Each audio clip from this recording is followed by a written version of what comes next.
వందనాలు స్తుతురాలు చెల్లిస్తున్నాము. ఈ ఉదయకాల వేళల్లో చిన్న మందగా మీ పాదాలు చెంతరావడానికి మీరు ఇచ్చినటువంటి శ్రేష్టమైన శ్రమాన్ని బట్టి మీకే వందనాలు స్తుతురాలు చెల్లిస్తున్నాము. నాయన ఇదిగో తండ్రి, మీ పక్షాన్ని నిలబడుతున్నటువంటి మీ దేవదాసులు తండ్రి జాన్సన్ గారిని సిలువు చోట్ల మరుగుపరచండి. నైనా మేలుకరమైన స్వార్థ ఇక్కడ చేరిన ప్రతి బిడ్డకు అందించమని ప్రార్థిస్తున్నాను. నాయన మరి నిలబడుతుంది జాన్సన్ గారు అయినప్పటికీ కూడా నేను ఆయన హృదయంలో మీరు నుండి చక్కగా వర్తమానం ఎత్తటానికి అనేక ఆత్మలను స్పందించడానికి కావలసినటువంటి నేను ఆ జ్ఞానాన్ని మీ ప్రియబిడ్డకి మీరు దయచేయమని ప్రార్థిస్తున్నాను. నాయన వారితో మీరు ఉండండి. నాయన చక్కగా బోధించగలిగినటువంటి బిడ్డనైనా ఆ బిడ్డను మీ పనిముట్టుగా వాడుకున్నందుకు మీకే వందనాలు స్తుతురాలు చెల్లిస్తున్నా. ఆ బిడ్డ ద్వారా చెప్పబడుతున్నటువంటి విషయాలు తండ్రి మేము మా జీవితాలు అన్వయించుకొని అలా జీవించడానికి సహాయం దయచేయమని మా కొరకు శిలువలో తన ప్రాణాన్ని బలిగి పెట్టినటువంటి మా ప్రభువును మీ ప్రియ కుమారుడును లోకరక్షకుడైన యేసుక్రీస్తు అతి శ్రేష్ఠ ఉన్నత నామాన్ని అడిగి వేడుకొని ప్రార్థిస్తున్నాను తండ్రి. Amen. Amen. Amen. Hallelujah. Praise the lord. Thank you so much అయ్య గారు. ప్రసిద్ధం గారు please. Praise the lord to all. నేడు మన మధ్య వర్తమానాన్ని అందించేదానికి బ్రదర్ వెంట్రపాటి జాన్సన్ గారు సిద్ధంగా ఉన్నారండి. జాన్సన్ గారు మరియు వారి ప్రియ సతీమణి రజనీ గారు ఆంధ్రప్రదేశ్లోని చీరాల పట్టణానికి చెందిన వారు. వారికి వివాహితుడైన కుమారుడు మరియు వివాహితురాలైన కుమార్తె ఉన్నారు. జాన్సన్ మరియు రజనీ గారులకు మొత్తము 3 కిరీటములు అనగా 3 మన్మ సంతానము. వారి కుమారుడు కుమార్తె మరియు వారి ఇరువురి జీవిత భాగస్వాములు అందరూ కూడా సాఫ్ట్వేర్ ఇంజనీర్లు. జాన్సన్ గారు ఎంకామ్ మరియు సిఐఐబి అను ఉన్నత విద్యలు అభ్యసించి ఆంధ్ర బ్యాంకుకు మేనేజర్గా సేవలు అందించారు. ప్రస్తుతము చీరాల గిడియన్ సంస్థకు క్యాంప్ ప్రెసిడెంట్ గా సేవలు అందించుచున్నారు. జాన్సన్ గారికి పుస్తక పఠనం అనగా మిక్కిలి ప్రీతి.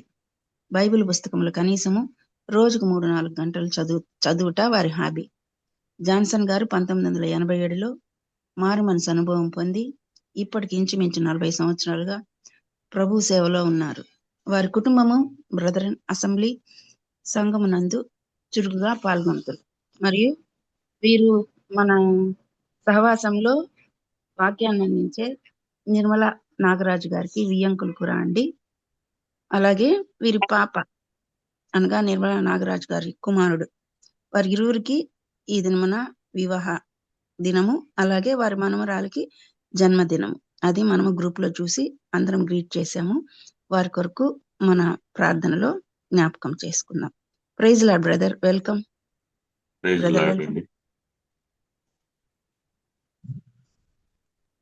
మంచిది.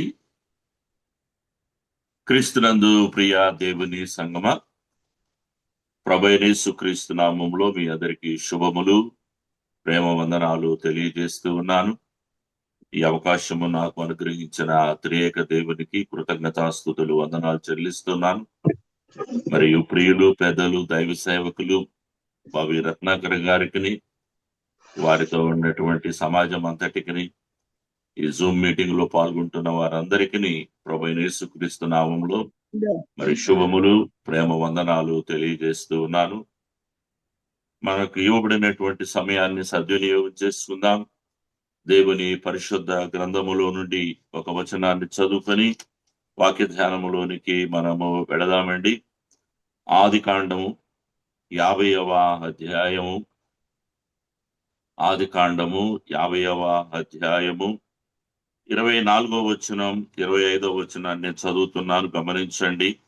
యోసేపు తన సహోదరులను చూచి, నేను చనిపోవచ్చున్నాను, దేవుడు నిశ్చయముగా మిమ్మును చూడవచ్చి ఈ దేశములో నుండి తాను అబ్రహాము, ఇస్సాకు, యాకోబులతో ప్రమాణము చేసి ఇచ్చిన దేశమునకు మిమ్మును తీసుకొని పోవునని చెప్పాను. మరియు యోసేపు, దేవుడు నిశ్చయముగా మిమ్మును చూడవచ్చును, అప్పుడు మీరు నా ఎముకలను ఇక్కడ నుండి తీసుకొని పోవలెనని చెప్పి ఇశ్రాయేలు కుమారుల చేత ప్రమాణము చేయించుకొనెను. ప్రార్థన. దయానిధివైన మా తండ్రి, సర్వశక్తియు మికిలి కనికరం కలిగిన ప్రభువా, మీకు స్తోత్రములు వందనాలు చెల్లిస్తున్నాం. ఈ యొక్క ఉదయకాల సమయంలో మీ పాద సన్నిధిలో చేరి ప్రభువా చక్కని దైవారాధనలో మేమందరము పాల్గొనటానికి కృప ఇచ్చిన మా తండ్రి మీకు స్తోత్రములు వందనాలు చెల్లిస్తున్నాం. వాక్య ధ్యానములోనికి వెళ్ళుచుండగా ప్రభువా మీ నోటికి మేము బోరగా ఉండునట్లుగా దీవించమని పరలోకపు మన్నాను పరిశుద్ధమైన వాక్యమును మా అందరికీ దయచేయండి. వాక్యము ద్వారా మేమందరము మేలు పొందినట్లు ఆశీర్వాదములు అందుకున్నట్లు కృప చూపండి. వాక్యము ద్వారా మీ నామమునకు మహిమ చేరువచ్చిన ప్రియులందరికీ మీ దీవెన ఆశీర్వాదములు ప్రసాదించని యేసు క్రీస్తు నామములో ప్రార్థన చేసి వేడుకొనుచున్నాము పరమ తండ్రి, ఆమేన్. ప్రియులరా, ఈ రోజు ఉదయ కాలము దేవుని యొక్క పరిశుద్ధ గ్రంథములో మనము చూస్తూ ఉన్నప్పుడు యోసేపు తన అన్నదమ్ములు రక్త సంబంధికులందరితో ఒక చక్కని మాట ఈ రీతిగా చెప్తూ ఉన్నాడు. అదేమిటని మనం ఆలోచన చేసినట్లయితే, దేవుడు నిశ్చయముగా మిమ్మల్ని చూడవచ్చి ఈ దేశములో నుండి తాను అబ్రహాము ఇస్సాకు యాకోబులతో ప్రమాణము చేసి ఇచ్చిన దేశమునకు మిమ్మును తీసుకొని పోవును అని సెలవిస్తూ ఉన్నాడు. ఆ సమయంలో ఇక్కడున్నటువంటి నా ఎముకలను మీరు ఆ కానాను దేశమునకు మరి ఏర్పాటు చేయబడినటువంటి స్థలములోనికి తీసుకొని వెళ్ళి అక్కడ నన్ను సమాధి చేయమని మరి యోసేపు తెలియజేసినట్లుగా మనము చూస్తున్నాం. ఇక్కడ ప్రమాణము చేయించుకున్నాడు. మరి ఒక చోట దేవుని యొక్క వాక్యాన్ని మనం చూస్తే, ప్రియులారా, హెబ్రీలకు రాసిన పత్రిక 11వ అధ్యాయము 22వ వచనాన్ని మనం గమనించినట్లయితే, యోసేపు తనకు అవసాన కాలము సమీపించినప్పుడు విశ్వాసమును బట్టి ఇశ్రాయేలీల కుమారుల నిర్గమమును గూర్చి ప్రశంసించి తన శల్యములను గూర్చి వారికి ఆజ్ఞాపించను. తన ఎముకలను గురించి ఆజ్ఞాపించినట్లు మనం చూస్తూ ఉన్నాం. మరి ఆది కాండములోనేమో ప్రమాణం చేయించుకున్నాడు, ఈ పని మీరు ఖచ్చితంగా చేయాలని. హెబ్రీలకు రాసిన పత్రికలో మనం గమనించినట్లయితే ఆజ్ఞాపిస్తూ ఉన్నాడు. ఆయన మరి ఒక దేశానికి, గొప్ప దేశానికి ఆయన రాజుగా లేక ప్రధానమంత్రిగా కనబడుతున్నాడు కనుక ఆజ్ఞాపించినట్లుగా దేవుని యొక్క వాక్యములో మనము చూస్తూ ఉన్నాం. ఈ సందర్భంగా మనం ధ్యానం చేసేటువంటి అంశం పేరేమిటంటే, యోసేపు ఎముకలు మాట్లాడుచున్నాయి. యోసేపు ఎముకలు మాట్లాడుచున్నాయి. రెండవది, యోసేపు ఎముకలు మనకు ఏమి గుర్తు చేస్తూ ఉన్నాయి? ఈ సందర్భంగా ఒక సుమారు 10-12 విషయాలు నేను మీతో మరి వాక్యము ద్వారా పంచుకోవటానికి ఇష్టపడుతూ ఉన్నాను. దానికి ముందుగా కొంత ఉపోద్ఘాతములోనికి దేవుని యొక్క వాక్యములో మనము గమనించవలసిన వారమై ఉన్నాం. దేవుడు మిమ్మును చూడవచ్చును, నా ఎముకలు అక్కడ సమాధి చేయండి. దేవుడు మిమ్మల్ని చూడవచ్చును. మరి ఒక చోట దేవుడు మిమ్మల్ని దర్శిస్తాడు. నిజముగా దేవుడు మనలను దర్శించేవాడై ఉన్నాడు. మన ప్రతి సమయంలోనూ దేవుడు మనలను దర్శించేవాడుగా, మన ప్రతి శ్రమలోను, కష్టములోను, ఇరుకులోను, ఇబ్బందులోను, కన్నీటి అనుభవాలలోనూ దేవుడు మనలను తప్పకుండా దర్శిస్తాడు అని అతడు ఒక ప్రవచన రూపకముగా మాట్లాడినటువంటి మాటలు దేవుని యొక్క సన్నిధిలో మనము గుర్తించవలసిన వారమై ఉన్నాం. యోసేపు ప్రధానమంత్రిగా చనిపోయాడు. ఒకవేళ అక్కడ సమాధి చెయ్యమంటే ఒక పెద్ద పిరమిడ్ కట్టేవాళ్ళు. అంగరంగ వైభవముగా గొప్పగా ఒక పిరమిడ్ కట్టేవాళ్ళు. నేను అనుకుంటున్నాను, ఒకవేళ అక్కడ కానీ వాళ్ళు పిరమిడ్ కట్టుంటే ఆ యోసేపు మరి ఆ దేశంలో ప్రధానమంత్రి గొప్పవాడిగా చనిపోయాడు కాబట్టి ఆ తర్వాత అక్కడ పూజలు ప్రారంభించేవాళ్ళు. దాన్నే అక్కడ ఒక దేవాలయంగా మార్చివేసి అనేక మంది వచ్చి యోసేపు యొక్క సమాధి దగ్గర మోకరించి ప్రార్థన చేసుకునేవాళ్ళేమో. కానీ అది ఇష్టం లేదు యోసేపుకి. దేవుడే మహిమపరచబడాలి. మనుషులెవరు ఈ లోకంలో మనుష్యుడిగా కనబడకూడదు. మన యందు దేవుడు కనబడాలి, మనలో ఉన్నటువంటి దేవుడు మహిమపరచబడాలి అని అతడు తాను మరి ఉద్దేశించినట్లుగా తన యొక్క ఎముకలను ఫలానా చోట సమాధి చేయమని వారి పిరమిడ్ అనేటువంటిది మనం చూస్తున్నాం. నేటికి మరి ఈజిప్ట్ దేశంలో ఒక పెద్ద పిరమిడ్ కనబడుతుంది. ఒకవేళ మనం ఆ ఈజిప్ట్ దేశం వెళ్ళినప్పుడు, నేను కూడా వెళ్ళాను, అక్కడికి వెళ్ళినప్పుడు గీజా పిరమిడ్ అని ఒకటి మనం చూస్తాం. చాలా పెద్ద పిరమిడ్. అలాంటి పెద్ద పెద్ద పిరమిడ్స్ పెద్ద పెద్ద వాళ్ళు చనిపోయినప్పుడు, గొప్పవాళ్ళు ఆ దేశంలో ఉన్నవాళ్ళు చనిపోయినప్పుడు వారు కట్టేవారండి. కానీ ఇప్పటికీ శాస్త్రవేత్తలకు ఆ పిరమిడ్ ఎలా కట్టారో, ఆ పిరమిడ్ యొక్క మరి యొక్క లోపలి విషయాలు, ఇప్పటికీ అంతుబట్టని రహస్యాలు శాస్త్రవేత్తలు తలమునుకులై ఆలోచన చేస్తున్నటువంటి విషయాలు ఉన్నాయి. ఒక సున్నపు రాయి తీసుకుంటారు, లైమ్ స్టోన్ అంటారు. ఈ లైమ్ స్టోన్ తీసుకొని ఆ సున్నపు రాయితోటి పిరమిడ్ ను కట్టేవారు. తర్వాత ఆ రాళ్లను కాల్చేవాళ్ళు. తర్వాత ఆ రాళ్ల మధ్యలో ఒకలాంటి మరి గమ్ము, లేకపోతే అదే సున్నము, అది బలమైనటువంటి సున్నము. ఆ రీతిగా కట్టినప్పుడు సుమారుగా 3000 నుండి 4000 సంవత్సరాలకు పైగా చెక్కు చెదరకుండా ఉంటుందని ఈ శాస్త్రవేత్తలు తెలియజేస్తున్నటువంటి మాటలు మనం చూస్తున్నాం. పిరమిడ్ లో ఉన్నటువంటి ఇంకొక గొప్ప విశేషం ఏమిటంటే, ఆ కట్టబడిన తర్వాత లోపల 20 నుండి 24 సెంటిగ్రేడ్ వరకు కూలింగ్ మెయింటైన్ చేయబడుతూ ఉంటారు. ఎన్ని సంవత్సరాలైనా సరే 20 నుండి 24 సెంటిగ్రేడ్ కూలింగ్ లోపల ఉండుట వలన ఆ బాడీ ఏమీ చెడిపోకుండా మరి అక్కడ ఉంటున్నట్లుగా మనం చూస్తున్నాం. ఎందుకు వారు ఈ రీతిగా మరి కట్టిస్తారంటే, వాళ్ళకు ఒక ఆచారం ఉంది, వాళ్ళకు ఒక పద్ధతి ఉంది, వాళ్ళకు ఒక నమ్మిక ఉంది. ఆ నమ్మిక ఏమిటంటే, మరి ఈ యొక్క బాడీని ఇలా సుగంధ ద్రవ్యాలతో పూసిన తర్వాత, దాన్ని ప్రిజర్వ్ చేసిన తర్వాత వానిలో ఉన్నటువంటి ఆత్మ పక్షిలాగా ఎగిరిపోతుందని, ఆ ఎగిరిపోయిన తర్వాత ఆ పక్షి అక్కడక్కడ తిరిగి మరి మళ్ళా కొంతకాలానికి మరలా పాత గూటికి చేరుకుంటుందని, వచ్చి మరలా ఆ యొక్క శరీరంలో ప్రవేశిస్తుందని. వాళ్ళు ప్రవేశించిన వెంటనే వాళ్ళ ఆలోచన ఏమిటంటే, మరి ఎన్నో దినముల నుండి ఏమి భుజించలేదు కాబట్టి ఆకలేస్తాదని. ఆకలేసినటువంటి వారికి ఆ పిరమిడ్ లో తేనెను మరియు గోధుమలను ఉంచేవాళ్ళట. వజ్ర వైడూర్యాలు చాలా చాలా వస్తువులు పిరమిడ్ లో ఉంచేవాళ్ళు. అయితే భోజనం చేయటానికి తేనె, గోధుమలు ఉంచేవారని వాళ్ళ నమ్మిక.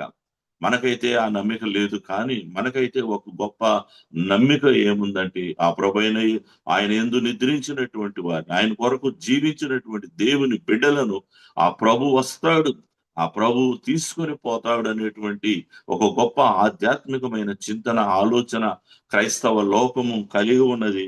అదెంతో గొప్ప ఆత్మీయమైనటువంటి స్థితి అని, అలాగూ ఎదురు చూసేవారు, అలా సిద్ధపడేవారు ఎంతో ధన్యులని దేవుని యొక్క సన్నిధిలో మనము జ్ఞాపకం చేయబడుతున్నాం. ఒక్కసారి యాకోబు గారు చనిపోయినప్పుడు ఆయన సమాధి ఎలా చేశారో మనము గాని గమనించినట్లయితే, ప్రియులారా, యాకోబు చనిపోయినప్పుడు అక్కడ ఉన్నటువంటి డాక్టర్లు ఆ యొక్క బాడీని సిద్ధం చేయటానికి 40 రోజులు పట్టిందట. ఆ సుగంధ ద్రవ్యాలతో ఆ బాడీని సిద్ధం చేస్తారు. 40 రోజులు పట్టింది. తర్వాత యాకోబు కొరకు 70 రోజులు వాళ్ళు అంగలార్చినట్లుగా, విలపించి మరి ప్రలాపించి ఏడ్చినట్లుగా మనం చూస్తున్నాం. యాకోబు కూడా తన కుమారుడి చేత ప్రమాణం చేయించుకున్నాడు, నన్ను ఇక్కడ మీరు సమాధి చేయవద్దు, మరి ఒక ప్రత్యేకమైనటువంటి స్థలం ఉంది, ఆ స్థలంలో నన్ను సమాధి చేయండి అని ఆయన తెలియజేసినటువంటి మాటలు మరి దేవుని సన్నిధిలో మనము జ్ఞాపకం చేయబడుతూ ఉన్నాం. ఆ రీతిగా యాకోబును 40 రోజులు సిద్ధం చేసిన తర్వాత 170 రోజులు ఆయన కొరకు అంగలార్చి ఏడ్చిన తర్వాత, ఆయన బాడీని తీసుకొని వెళుతున్నటువంటి సమయంలో ఆయన వెంట ఎవరెవరు వచ్చారో చూసినట్లయితే ఆది కాండంలో మనం గమనిస్తామండి. ఆది కాండము 50వ అధ్యాయము 6 నుండి 9 వచనాలు గాని మనం గాని గమనించినట్లయితే ఈ రీతిగా రాయబడి ఉన్నది. అందుకు ఫరో, అతడు నీ చేత చేయించిన ప్రమాణము చొప్పున వెళ్ళి నీ తండ్రిని పాతిపెట్టమని సెలవిచ్చాను. కాబట్టి యోసేపు తన తండ్రిని పాతిపెట్టుటకు పోయును. అతనితో ఫరో ఇంటి పెద్దలైన అతని సేవకులందరూ, ఐగుప్తు దేశపు పెద్దలందరూ, యోసేపు ఇంటి వారందరూ, అతని సహోదరులు, అతని తండ్రి ఇంటి వారందరూ వెళ్ళిరి. వారు తమ పిల్లలను, తమ గొర్రెల మందలను, తమ పశువులను మాత్రము గోషేను దేశములో విడిచిపెట్టిరి. మరియు రథములు, రౌతులు అతనితో వెళ్ళినందున ఆ సమూహము బహు విస్తారమాయను అని మనం చూస్తున్నాం. అసలు యాకోబు యొక్క సమాధి ఎంత ఘనంగా చేశారండి, ఎంత అద్భుతముగా యాకోబు సమాధి చేయబడిందో దేవుని యొక్క వాక్యములో మనం చూస్తూ ఉన్నాం. కనుక ప్రియులారా, ఒకవేళ యేసేపు కూడా నన్ను ఇక్కడే సమాధి చేయమని అనుంటే యాకోబు కంటే ఎన్ని రెట్లు ఘనంగా మరి యోసేపు యొక్క సమాధి చేసేవాళ్ళు మనకు తెలియదు. కానీ ఇది చారిత్రాత్మకముల విషయాలలో ఒక వింతైనటువంటి విషయం, ఒక విశేషమైనటువంటి అద్భుతమైనటువంటి స్థితి దేవుని యొక్క సన్నిధిలో మనం చూస్తూ ఉన్నామండి. ఫరో పరివారము, ఫరో ఇంటి పెద్దలు, ఈజిప్టు నాయకులు, యోసేపుకు సంబంధించినటువంటి అందరూ ఎన్ని వేలు లక్షల మంది అక్కడకు వెళ్ళి ఘనంగా సమాధి చేసి మరి తిరిగి వచ్చినట్లుగా మనము చూస్తూ ఉన్నాం. ప్రియులారా, సమాధి అనేటువంటి మాటకు దేవుని సన్నిధిలో ఒక ప్రసంగి గ్రంథం 6వ అధ్యాయము 3వ వచనములో మనం చూసినట్లయితే, ప్రసంగి గ్రంథము 6వ అధ్యాయము 3వ వచనములో ఒక చక్కని మాట ఎలాగో రాయబడినట్లుగా మనము చూస్తూ ఉన్నాం. ఒకడు 100 మంది పిల్లలను కని దీర్ఘాయుష్మంతుడై చిరకాలము జీవించినను అతడు సుఖానుభవము ఎరుగకయు తగిన రీతిని సమాధి చేయబడకయు ఉండిని ఎడల వాని గతి కంటే పడిపోయిన పిండము యొక్క గతి మేలని నేను అనుకొనుచున్నాను అన్నాడు. ఒకడు 100 మంది పిల్లలను కలిగిన, భోగభాగ్యాలు కలిగిన, ఐశ్వర్యము కలిగిన అతని సమాధి సరి అయిన రీతిలో చెయ్యబడకపోతే, క్రైస్తవుని సమాధికి ఒక శ్రేష్టమైనటువంటి విలువలు ఉన్నాయి కదా. మన ప్రభువైన యేసు క్రీస్తు యొక్క సమాధి కూడా అరిమతయి యోసేపు ఎంత ఘనంగా చేశాడండి. కొత్త మరి సమాధి, పాలరాయితో కట్టించినటువంటి శ్రేష్టమైన విలువైనటువంటి సమాధి కార్యక్రమము అరిమతయి యోసేపు అక్కడ ఛార్జ్ తీసుకొని మరి అక్కడ యేసు ప్రభు యొక్క సమాధి. నిజంగా ఒక క్రైస్తవుడు చక్కగా చనిపోయినప్పుడు, ప్రభువులో ఉండి చనిపోయినప్పుడు, ప్రభు బిడ్డగా ఉండి విశ్వాసిగా చనిపోయినప్పుడు క్రైస్తవులు ఎంత ఘనంగా చేస్తాడండి. అందుకే ఇక్కడ ఒక మాట నాకు జ్ఞాపకం వస్తుంది. అదేమిటంటే, ఇశ్రాయేలు నీ భాగ్యం ఎంత గొప్పది అని దేవుని యొక్క వాక్యములో మనము చూస్తున్నాం. నిజమే, మన భాగ్యము ఎంతో గొప్పది. కారణము అది క్రీస్తును బట్టి మనకు అనుగ్రహించబడిన భాగ్యమని, భూలోకములో అట్టి భాగ్యమును అనుభవిస్తూ క్రీస్తును వెంబడిస్తున్నామని, పరలోకములో కూడా మన భాగ్యము ఎంతో గొప్పదని, వజ్రము, వైడూర్యం, మరకతం, మాణిక్యం, గోమేదకం, పుష్పరాగం, పచ్చల, సువర్ణ, సునీయములతో కట్టబడిన భోగభాగ్యాలని చెప్పట కంటే అంత శ్రేష్టమైన దానికంటే విలువైనటువంటి ఒక ఆత్మీయ స్థితిని దేవుడు మనకి ఇవ్వబోతూ ఉన్నాడు. కనుక అందుకే పౌలు అంటాడు, బ్రతుకుట క్రీస్తే, చావైతే నాకు మేలు అన్నాడు. ఇలాంటి మరణము ప్రతి ఒక్కరూ దేవుని యొక్క సన్నిధిలో కోరుకొని దేవుని సన్నిధిలో ముందుకు సాగవలసిన వారముగా ఉన్నామని మనం చూస్తూ ఉన్నాం. మరి యోసేపు అంటున్నాడు, నిశ్చయముగా చూడవచ్చును, దేవుడు the lord will certainly will come, తప్పకుండా వస్తాడు ఆయన తప్పకుండా వస్తాడు. కారణం ఏమిటంటే, ఆయన జ్ఞాపకములో మీరున్నారు. ఇశ్రాయేలు వినండి, దేవుడు మిమ్మల్ని పోయాడు అనుకుంటున్నారు మీరు. కాదు, దేవుడు మిమ్మల్ని మర్చిపోలేదు. ఆయన జ్ఞాపకంలో ఉన్నాడు. ఆయనకు ఒక సమయం ఉంది, ఆయనకు ఒక డేట్ ఉంది. ఆ సమయంలో, ఆ తారీఖులో ఆయన చెప్పినటువంటి రీతిగా ఆయన మీ మధ్యకు వస్తాడు. వాగ్దానం చేసిన వాడు నమ్మదగినటువంటి వాడు, ఆయన అబద్ధం చెప్పడు, నరుడు కాదు. కనుక ఇక్కడ సమాధి చేయొద్దు అని, కనానులో చేయండి అని దేవుని సన్నిధిలో మనము జ్ఞాపకం చేయబడుతూ ఉన్నాం. ప్రియులారా, ఆ రీతిగా దేవుని యొక్క సన్నిధిలో అతని యొక్క సమాధి మరి కార్యక్రమం చేయబడినట్లుగా దేవుని సన్నిధిలో మనం చూస్తున్నాం. సరే, సమయం వచ్చింది. మరి ఇశ్రాయేలీయులందరూ మరి ఆ యొక్క ఐగుప్తు దేశాన్ని విడిచిపెట్టి వాళ్ళు కానాను దేశానికి వెళ్ళవలసినటువంటి సమయం వచ్చినప్పుడు మోషే ప్రత్యేకంగా యోసేపు యొక్క ఎముకలను తెప్పించాడు. సుమారు మరి పెద్దలు చెబుతున్నటువంటి మాటల ప్రకారం మోషే యోసేపు చనిపోయిన తర్వాత 430 సంవత్సరాలు ఆ ఎముకలు అక్కడ ఉన్నాయని, తర్వాత 40 సంవత్సరాలు మోషే ప్రయాణం చేసిన 40 సంవత్సరాలలో ఆ యొక్క ఎముకలు మోషేతోటే ఉన్నాయని, వాటిని జాగ్రత్తగా భద్రపరిచాడని, మూటగట్టాడని, ఎక్కడికి వెళ్ళినా మోషే వెంట మరి ఆ యొక్క ప్రత్యేకమైనటువంటి స్థలములో మోషే ఆధ్వర్యంలో ఆ ఎముకలు ఉన్నాయని, 40 సంవత్సరాలు ఆ తర్వాత 470 సంవత్సరాల తర్వాత యెహోషువ గ్రంథం 24వ అధ్యాయం 32వ వచనం ప్రకారం అక్కడకు ఆ కానాను దేశములో షెకెములో అక్కడ మరి యాకోబు చేత నిర్ణయించబడినటువంటి స్థలములో ఈ యొక్క మరి ఎముకలను తీసుకొని వెళ్ళి మరి సమాధి చేయబడినట్లుగా దేవుని యొక్క వాక్యం చూస్తున్నాం. నిజంగా ఒక వ్యక్తి ఎక్కడైనా మన మధ్యలో చనిపోతే వెంటనే సమాధి చేస్తాం, లేదా 1-2 రోజులు మరి మనము ఉంచటానికి అవకాశం ఉంటుంది. కానీ యోసేపు చనిపోయిన తరువాత 470 సంవత్సరాల తర్వాత మరి ఆ యొక్క షెకెములో ఆయన సమాధి చేయబడినట్లుగా మనము చూస్తున్నాం. మోషేను గురించి దేవుడిచ్చినటువంటి ఒక చక్కని మాట మనం చూస్తాం. మోషే నా ఇల్లంతటిలో నమ్మకమైన వాడు. మోషే భూమి మీద ఉన్నటువంటి మనుషులలో మిక్కిలి సాత్వికుడు. ఇలాంటి గొప్ప వ్యక్తి దగ్గర యోసేపు యొక్క ఎముకలు ఉన్నాయి. ఇలాంటి గొప్ప వ్యక్తి ఆ యొక్క ఎముకలను క్యారీ చేసి, ఆ బోన్స్ ని క్యారీ చేసి తర్వాత మరి యెహోషువ గ్రంథంలో ఒక మాట కూడా చూద్దామండి. మరి యెహోషువ గ్రంథము 24వ అధ్యాయంలో అక్కడ రాయబడినటువంటి ఆ మాటను కూడా మనం గమనించినట్లయితే, యెహోషువ గ్రంథము 24:32వ వచనాన్ని చదువుతున్నానండి, గమనించండి.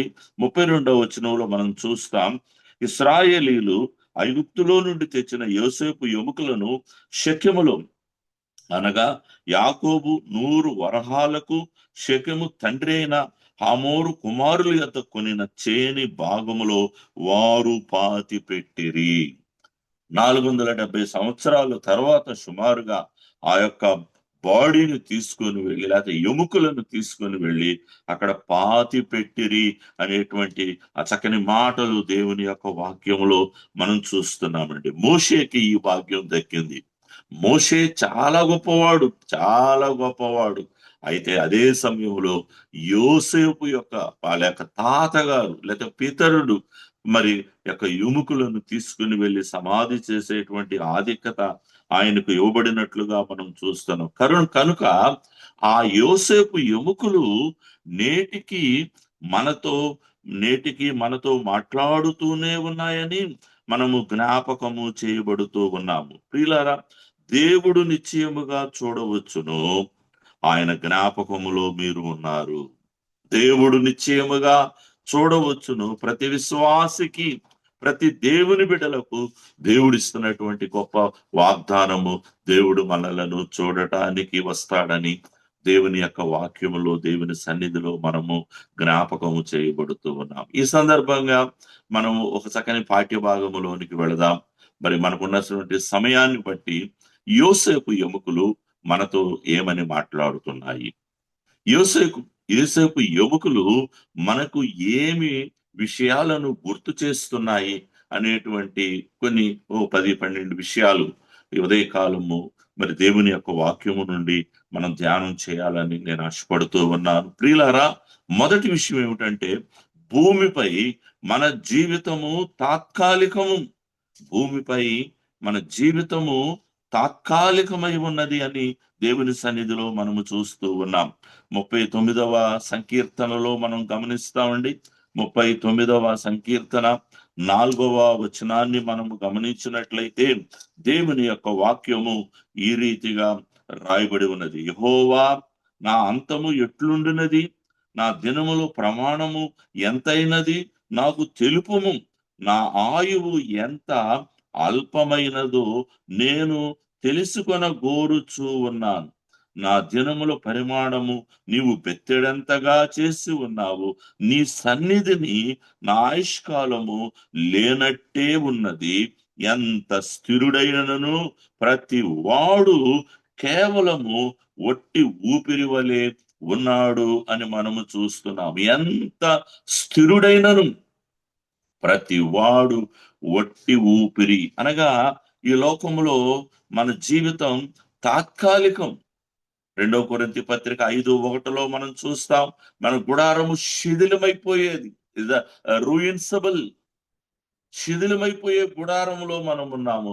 ఇది తాత్కాలికమని దేవుని సన్నిధిలో మనము చూస్తూ ఉన్నాం. ఎట్లా తాత్కాలికమో ఒక ఉదాహరణ నేను మీకు జ్ఞాపకం చేస్తాను. ప్రియులారా గమనించండి, మనము కొన్ని దీపపు ఒత్తులు వెలిగించాం. దీపపు ఒత్తులు వెలిగించినప్పుడు కొన్ని దీపములు వెంటనే ఆరిపోతాయి. కొన్ని దీపములు కొద్దిసేపు ఉండి ఆరిపోతాయి. కొన్ని దీపములు ఇంకా కొద్దిసేపు నుండి ఆరిపోతాయి. కానీ ఏదో ఒక రోజున ఆ దీపం అక్కడ ఆరిపోతూ ఉంది. నరుని ఆత్మ యెహోవా పెట్టినటువంటి దీపమై ఉండగా ఈ దీపము బైబిల్ గ్రంథము ఏమని సెలవిస్తూ ఉందంటే, ప్రియులారా, తాత్కాలికము అని మనము చూస్తూ ఉన్నాం. ఏ రోజున మన దీపపు ఒత్తి, ఎవరి దీపపు ఒత్తి ఏ రోజున ఆరిపోతుందో ఎవరికి తెలియదు. కనుక సమయం ఉండగానే దేవుని సన్నిధిలో చక్కని విశ్వాసిగా, క్రైస్తవుడిగా, పరిశుద్ధుడిగా దేవుని సన్నిధిలో మనము ఈ లోకమును విడిచిపెట్టక మునిపే మనం దేవుని కొరకు జీవించవలసి చక్కని తీర్మానం కలిగి ప్రభు పనిలో, ప్రభు పరిచర్యలో, ప్రభు సన్నిధిలో, ప్రభు సహవాసములో, ప్రభు సేవలో దేవుని పిల్లలముగా మనము చక్కగా ముందుకు సాగవలసిన వారమై ఉన్నామని మనము తెలియజేయబడుతూ ఉన్నాం. రెండోది మనము చూసినట్లయితే మనము యాత్రికులము, ప్రయాణికులము, పరదేశి, బాటసారులము అని దేవుని యొక్క సన్నిధిలో మనము చూస్తూ ఉన్నాం. 119వ సంకీర్తనలో మనము గమనించినట్లయితే 19వ వచనాన్ని మనం చూద్దామండి. 119వ సంకీర్తన 19వ వచనాన్ని మనము గమనించినట్లయితే, నేను భూమి మీద పరదేశినై ఉన్నాను. నేను భూమి మీద పరదేశినై ఉన్నాను. నీ ఆజ్ఞలను నాకు మరుగు చేయకము అని దైవజనులు మాట్లాడుతున్నటువంటి మాటలు మనము చూస్తూ ఉన్నాము. కనుక ఈ భూమి మీద మనం యాత్రికులం, ఈ భూమి మీద మనము ప్రయాణికులం, ఈ భూమి మీద మనము పరదేశులం. అనేక సార్లు ఈ పాట మనం పాడుకుంటూ ఉంటాం భూమి మీద ఉండగానే. నిజంగానే ఈ పాట చనిపోయిన వాళ్ళ కొరకు కాదు మనం పాడాల్సింది. ఈ పాట బ్రతికున్న వాళ్ళు మన కొరకు మనం పాడుకోవాలి. ప్రదేశంలో మనం భూమి మీద అని మన కొరకు మనం పాడుకోవలసినటువంటి పాట. అప్పుడప్పుడు జ్ఞాపకం వచ్చినప్పుడు కూడా మనం ఈ పాటను మనం పాడుకోవాలి. నేను పరదేశిని, ఈ దేశము సంబంధించినటువంటి కోడను కాను కనుక ప్రయాణికులం, యాత్రికులం, బాటసారులం అని దేవుని యొక్క వాక్యంలో మనం చూస్తున్నాం. ఒకవేళ ఈ భూమి మీద మనము పరదేశులం, ప్రయాణికులం అయితే ఒక దైవజనుడు అంటూ ఉన్నాడు, ఈ భూమితో స్నేహం చేయవద్దు అంటున్నాడు. ఈ భూమితో స్నేహం చేయవద్దు.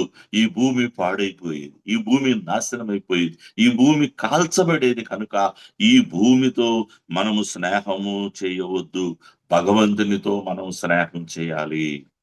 భగవంతునితో మనం సహవాసములో ఉండాలి. భగవంతునితో మనము కలిసి తిరగాలి. భగవంతుని సన్నిధిలో మన జీవితాలు ప్రతిష్ఠించబడిన జీవితాలుగా ఉండాలి. కనుక ఈ భూమితో మనం స్నేహం చేయకూడదు. ఈ లోకముతో మనం స్నేహం చేయకూడదు. లోకములో ఉన్నదంతయు శరీరాశ, నేత్రాశ, జీవపు డంబము, అవి దేవుని యొద్ద నుండి వచ్చినవి కాదు, అవి సాతాను నుండి వచ్చినవి. అవి మనలను పాడు చేసి మనల్ని దేవుని రాజ్యములోనికి వెళ్లకుండా అవి ఆపు చేసేవిగా ఉన్నవి. కనుక ఈ భూమితో స్నేహం చేయవద్దు, ఈ లోకముతో స్నేహం చేయవద్దు. ఈ లోకముతో స్నేహం చేసేటువంటి వారిని యాకోబు పత్రికలో దేవుడు సెలవిస్తూ ఉన్నాడు, నిజంగా వాళ్ళు చెడ్డతరమని, వారు వ్యభిచారులు అని దేవుని వాక్యము చాలా గట్టి మాటలు రాయబడినట్లుగా మనం చూస్తున్నాం. చేప ఎప్పుడూ నేల మీద ఉండటానికి ఇష్టపడదు. చేప నేల మీద ఉండటానికి ఇష్టపడదు. కారణము, చేపకు నీళ్ళంటే ఇష్టం. చేప నీళ్ళలో ఉంటే అది సంతోషంగా ఉంటుంది. సీతాకోక చిలుకగా మారక ముందు అది ఒక కనబడుతుంది కదా. సీతాకోక క్యాటర్పిల్లర్ అంటారు. అది ఒక పురుగుగా మనకు కనబడుతుంది. క్యాటర్పిల్లర్ అనుభవం అంతా ఏమిటంటే భూమి మీదే. క్యాటర్పిల్లర్ అంతా అనుభవం భూమి మీదే. కానీ సీతాకోక చిలుకగా మారిన తరువాత దాని అనుభవం అంతా చెట్ల మీద ఎగరటం, గాలిలో ఎగరటం, పైన ఈవెన్ సీతాకోక చిలుక నిద్రపోవలసి వచ్చినప్పుడు కూడా ఎక్కడో పైన ఉన్నటువంటి చెట్టు మీద అది చక్కగా నిద్రపోతూ ఉంటుంది. పైన ఉన్నటువంటి అనుభవం మనం కలిగి ఉండాలి. అందుకే దేవుని వాక్యము కొలసీ పత్రికలో రాయబడింది, మీరు క్రీస్తుతో కూడా లేపబడిన వారైతే పైనున్న వాటిని మీరు వెదకండి, భూమి మీద ఉన్నటువంటి వాటిని మీరు వెదకొద్దు. భూమి మీద ఉన్నటువంటి వాటిని కొరకు మనము చూడకూడదని దేవుని యొక్క వాక్యము సెలవిస్తూ ఉంది. మూడవది మనము చూసినట్లయితే మన మాతృదేశం పరలోకం. మన మాతృదేశం పరలోకం, అదే మనకు పుణ్యభూమి అని మనము జ్ఞాపకం చేయబడుతున్నాం. చాలా మంది ఈ భూమిని కొంత మాట అంటారు, పుణ్యభూమి అంటారు. ఎక్కడుందండి ఈ భూమి మీద పుణ్యం? ఎక్కడున్నదండి ఈ భూమి మీద మంచి? ఎక్కడున్నదండి ఈ భూమి మీద పరిశుద్ధత? ఎక్కడా లేదు. భూమి అంతా చెడిపోయి ఉందండి. పుణ్యభూమి అని మరి ఎందుకు అన్నారో మనకు తెలియదు, కానీ అనుకునేవాళ్ళు అనుకోనివ్వండి.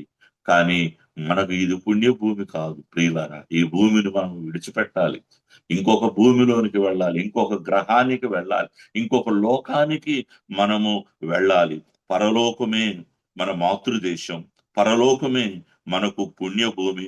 అందుకని ఫిలిప్పీలకు రాసిన పత్రిక 3వ అధ్యాయము 20వ వచనములో దేవుని యొక్క వాక్యము ఈ రీతిగా మనకు సెలవిస్తూ ఉంది.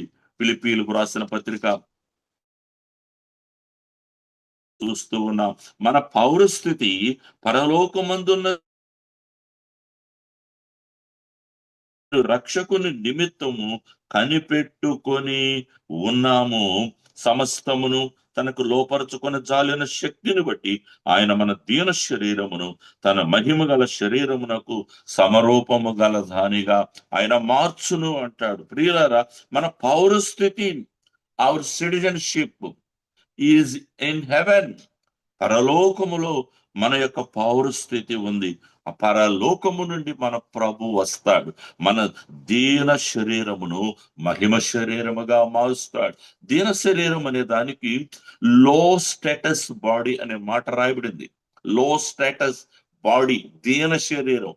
ఈ శరీరం దేన్ని తట్టుకోలేదు.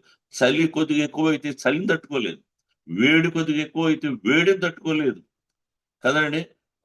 కొద్దిసేపు కొద్ది సమయంలో అన్నం తినకపోతే, భోజనం చేయకపోతే ఆకలేసి అది తట్టుకోలేదు.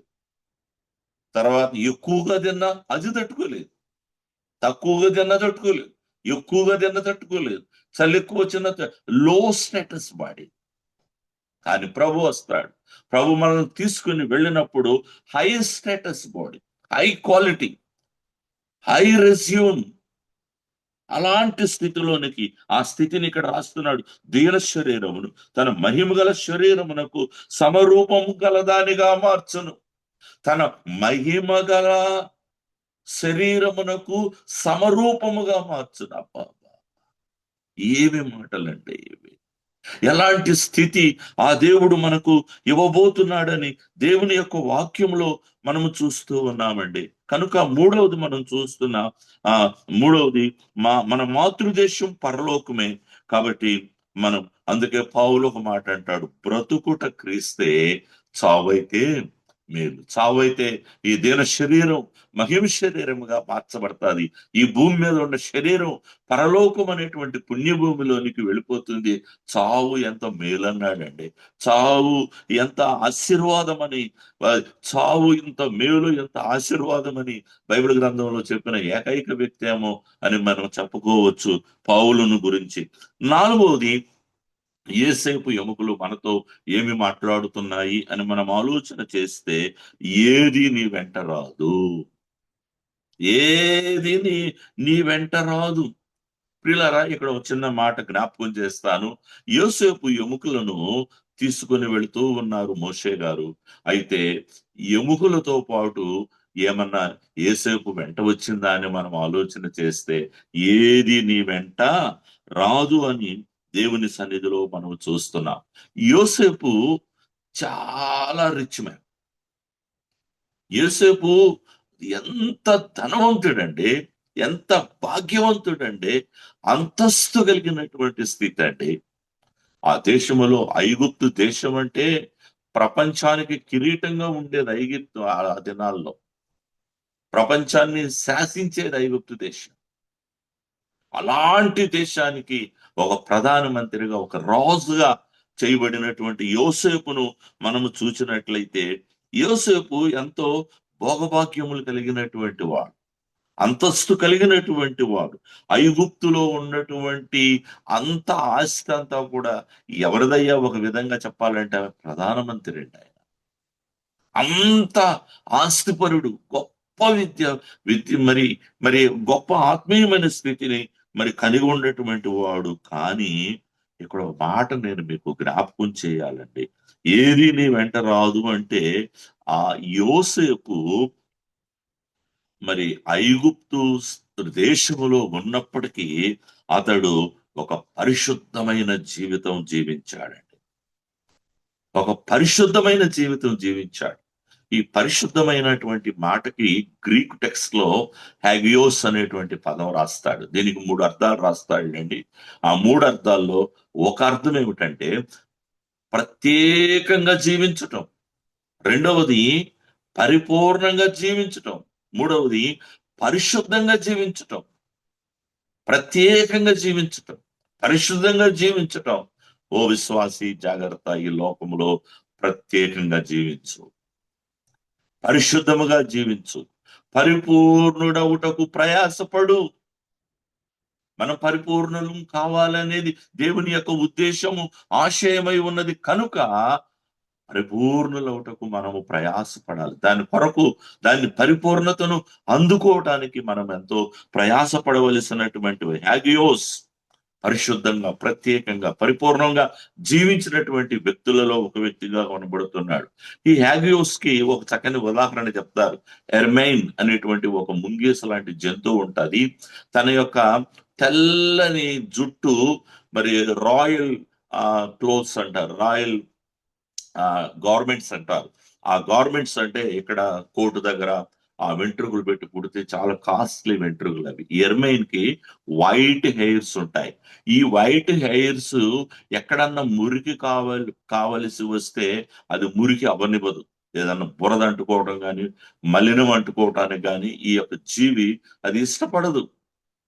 అయితే ఆ జీవుని గురించి ఒక చక్కని మాట ఏమని చెప్తాడంటే, ఆ మురికంటి జీవించే కంటే, పాపము అంటే జీవించే కంటే మరణించటమే మేలు అని తన యొక్క తాత్పర్యం అంట. అలాగైతే యోసేపులో కూడా ఇలాంటి ఆత్మీయమైన స్థితి మనం చూస్తాం. పాపం అంటే జీవించే కంటే చనిపోవటమే మంచిది. యోసేపు తెలుసంట, పొతీఫరు ఇంటిలో జరిగినటువంటి ఇన్సిడెంట్ ను బట్టి యోసేపును బ్రతకనివ్వరు అని యోసేపుకు తెలుసు, లోకమందరికి తెలుసు. కానీ ప్రభు కొరకు పరిశుద్ధంగా జీవించాడు, పరిగెత్తాడు.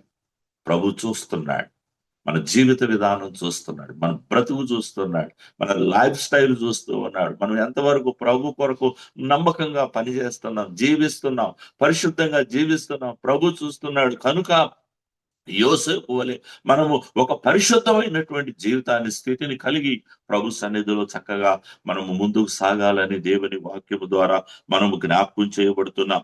యోసేపు అంత గొప్పవాడే. యోసేపుకి ఎవరు స్ఫూర్తి అంటే, మోషేకు ఎవరు స్ఫూర్తి అంటే యోసేపు అని మనం చూస్తున్నామండి.